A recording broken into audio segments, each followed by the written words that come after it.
Reading through the Bible.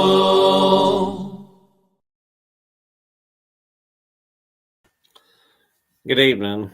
I'm Dennis, and I'm a Christian. This evening, we'll be reading Genesis chapter 50. Genesis 50. Then Joseph fell on his father's face and wept over him and kissed him. And Joseph commanded his servants, the physicians, to embalm his father. So the physicians embalmed Israel. 40 days were required for him, for such are the days required for those who are embalmed. And the Egyptians mourned for him 70 days.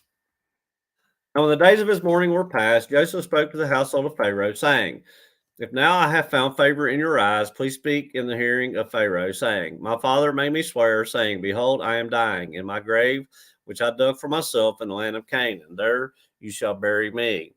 Now, therefore, please let me go up and bury my father, and I will come back. And Pharaoh said, Go up and bury your father as he made you swear.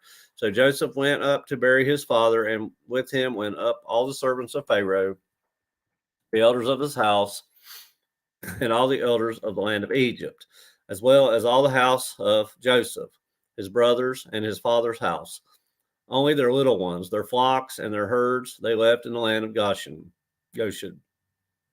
And there went up with him both chariots and horsemen, and it was a very great gathering. Then they came to the threshing floor of Atad, which is beyond the Jordan, and they mourned there with a great and very solemn lamentation. He observed 7 days of mourning for his father. And when the inhabitants of the land, the Canaanites, saw the mourning at the threshing floor of Atad, they said, This is a deep mourning of the Egyptians. Therefore, its name was called Abel Mizraim, which is beyond the Jordan. So his sons did for him just as he had commanded them. For his sons carried him to the land of Canaan and buried him in the cave of the field of Machpelah before Mamre, which Abraham bought with the field from Ephron the Hittite as property for a burial place. And after he had buried his father, Joseph returned to Egypt, he and his brothers, and all who went up with him to bury his father. When Joseph's brothers saw that their father was dead, they said, Perhaps Joseph will hate us and may actually repay us for all the evil which we did to him. So they sent messengers to Joseph, saying, Before your father died, he commanded, saying, Thus you shall say to Joseph, I beg you, please forgive the trespass of your brothers and their sin, for they did evil to you. Now, please forgive the trespass of the servants of the God of your father. And Joseph wept when they spoke to him. And his brothers also went and fell down before his face. And they said, Behold, we are your servants. Joseph said to them, Do not be afraid, for I am in the place of God.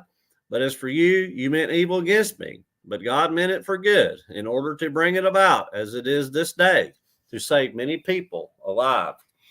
Now, therefore, do not be afraid. I will provide for you and your little ones. And he comforted them and spoke kindly to them. So Joseph dwelt in Egypt, he and his father's household.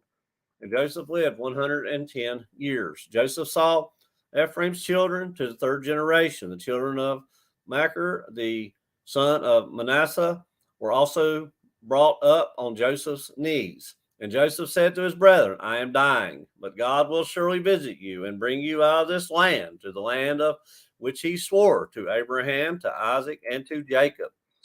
And Joseph took an oath from the children of Israel, saying, God will surely visit you, and you shall carry up my bones from here. So Joseph died, being 110 years old, and they embalmed him, and he was put in a coffin in Egypt. As Genesis chapter 50, Genesis 50, reading from the New King James Version.